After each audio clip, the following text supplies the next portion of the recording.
In fact, if you read the Bible, there is not a single unequivocal statement where Jesus Christ, peace be upon him, himself says that I am God, or where he says worship me.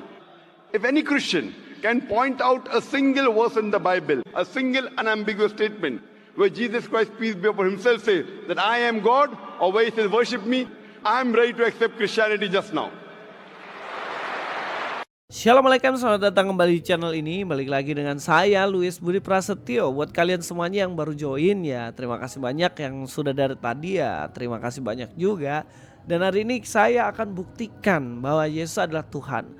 Sebelumnya saya sudah buktikan bahwa Yesus adalah Tuhan dari dimana dia menyamakan diri dengan Allah. Nah, yang belum nonton video itu silakan nonton video itu. Silakan dicek lagi di video sebelumnya di mana saya sudah bahas bukti yang pertama bahwa Yesus Tuhan adalah karena dia menyamakan dirinya dengan Allah. Dan kali ini apa yang akan kita buktikan? Hari ini yang kita buktikan bahwa Yesus disebut sebagai Allah. Ada sebutan-sebutan bahwa dia adalah Allah. Nah, kalau kita lihat di sini ya, kalau di sini dikatakan El Gibor. Nah, ayatnya di mana ya? Nanti teman-teman cari sendiri ayatnya di mana supaya agak baca Alkitab ya. Nah, ini biasanya ayat ini sering dipakai waktu Natalan nih. Seorang anak telah lahir untuk kita dan namanya disebut orang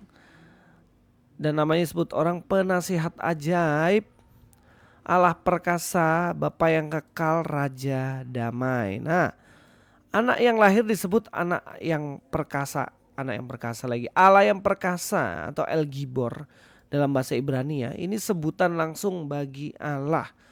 Jadi dia dikatakan Allah yang perkasa. Ini seorang anak ini yang lahir ini disebut Allah perkasa. Dan siapa ini? Ya jelas ini adalah Tuhan kita Yesus Kristus.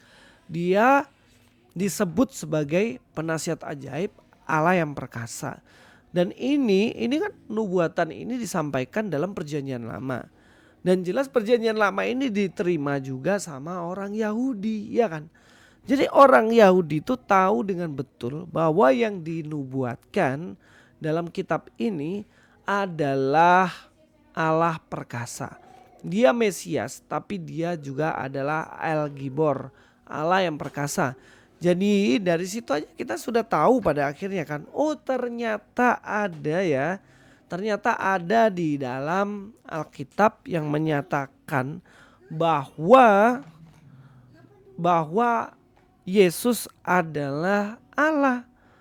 Ya makanya kenapa kalau dibilang di Alkitab gak ada kok bukti bahwa Yesus salah, orang Yahudi gak tahu itu loh. Kalau teman-teman tanya sama orang Yahudi, dia percaya itu nubuatan yang dinubuatkan di situ itu adalah Allah gitu loh. Dia sekalipun dia manusia tapi dia Allah gitu loh. Karena dia Allah yang menjadi manusia, dia disebut sebagai El Gibor. Masih ada lain nggak? Banyak, jangan kemana-mana. Mesias di sini disebut YHWH ya atau Adonai. Nah, dalam Yeremia 23 ayat 5-6 dikatakan sesungguhnya waktu akan datang, demikian firman Tuhan, bahwa aku akan menumbuhkan bagi Daud tunas yang adil pada zamannya. Yehuda akan dibebaskan dan Israel akan hidup dengan tentram, dan inilah nama yang akan disebut orang atasnya. Nah, inilah nama yang akan disebut orang atasnya, Tuhan keadilan kita, yaitu Yahweh keadilan kita. Nah, ini merujuk kepada siapa? Mesias. Merujuk kepada siapa? Merujuk kepada Yesus Kristus. Nah, inilah penting untuk kita paham mengenai nubuatan-nubuatan tentang Yesus Kristus di perjanjian lama. Makanya kalau baca jangan setengah-setengah, jangan sepenggal-sepenggal, tapi bacanya itu ya banyak gitu loh. Dari perjanjian baru, perjanjian lama yang menjelaskan banyak. Dan kemudian orang Yahudi dia tahu dengan pasti. Orang Yahudi tahu dengan betul bahwa ini berbicara mengenai Mesias atau Yesus Kristus. Dia disebut sebagai El Gibor, Allah perkasa. Dia juga disebut sebagai Allah keadilan kita.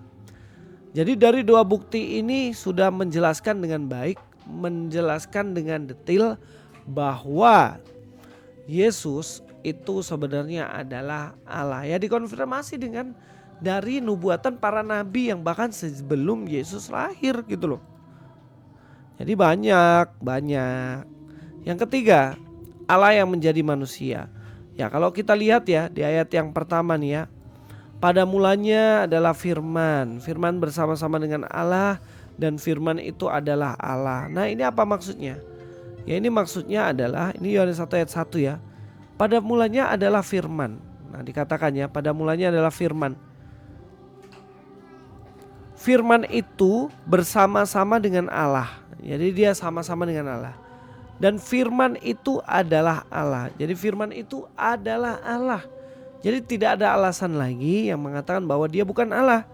Karena firman di sini adalah Yesus Kristus dan dia adalah Allah. Itu terbukti dari ayat 14. Dikatakan firman itu telah menjadi manusia. Ya, saya jelaskan. Tadi ada pertanyaan di bawah ya. Nah, ada pertanyaan, "Lah, firman kok Allah?"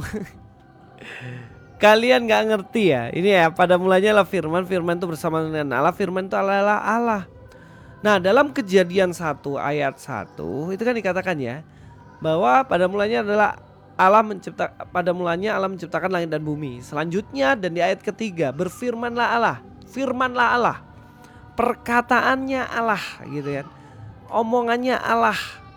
Jadi firman itu kemudian menjadi manusia. Nah firman yang menjadi manusia itulah, nah ini firman itu menjadi manusia. Jadi ini adalah Yesus. Firman menjadi manusia yaitu Yesus Kristus. Firman itu adalah Allah, maka Allah lah yang menjadi manusia. Makanya belajar matematika itu harus full ya. Harus belajar apa? Belajar namanya logika matematika. Kenapa logika matematika? Di logika matematika itu ada jika maka. Jika firman bersama-sama dengan Allah dan firman adalah Allah, dan jika firman itu menjadi manusia, maka Allah menjadi manusia. Itu logikanya. Jadi jelas bahwa Yesus itu adalah Allah karena dia disebut sebagai Allah. Oke ya, kita lanjut. Sudah 3 loh, 3 bukti ya. Tadi yang pertama sudah 3 bukti ya. Yang pertama El Gibor, yang kedua adalah Allah keadilan kita, ketiga adalah Allah yang menjadi manusia. Dan kemudian yang empat apa? Disebut ya Tuhanku, ya Allahku. Wah ini seru lagi nih. Ini kalian harus baca baik-baik ini supaya tahu baik. Yohanes 20 ayat 28, Thomas menjawab dia, ya Tuhanku dan Allahku. Nah Thomas ngomong sama Yesus, ya Tuhanku, ya Allahku. Nah biasanya selama ini kan bilang, itu dia tidak bilang theos, itu bilang kurios katanya. Nah iya oke lah, ini kurios. Tapi kalau Allahku apa? Ya theos di sini bos. Ayo yang bilang kurios tadi mana itu? Ini theos bos. Ini theos. Thomas langsung menyapa Yesus. Thomas langsung menyapa Yesus sebagai Allah dan Yesus tidak menegur atau menolaknya, melainkan meneguhkan imannya. Nah jelas dong kalau kayak gitu. Kalau gitu jelas dong bahwa Yesus itu mengakui bahwa dirinya ya Allah, dia ya Tuhan. Kalau seandainya Thomas bilang gitu dan Yesus tidak mengkonfirmasi bahwa dirinya adalah Allah, dirinya adalah Tuhan, ya dia bilang dong, enggak, saya bukan. Dan itu kan pernah kejadian pada Yohanes Pembaptis juga. Bukan saya. Pernah malaikat juga tiba-tiba disembah ya di dalam Wahyu itu. Dia bilang, bukan, jangan sembah saya. Saya bukan Tuhan. Tapi Yesus dia mengatakan apa? Yesus dia mengatakan apa di situ? Dia tidak menegur apapun, tapi dia mengkonfirmasi benar bahwa dia adalah Tuhan dan dia adalah Allah. Ya sederhana. Oke, yang kelima sekarang. Ini bukan jawaban kelima. Yang kelima dari poin Yesus disebut Allah. Yesus disebut Allah, sini ya El Gibor, Mesias disebut Allah, Allah yang menjadi manusia.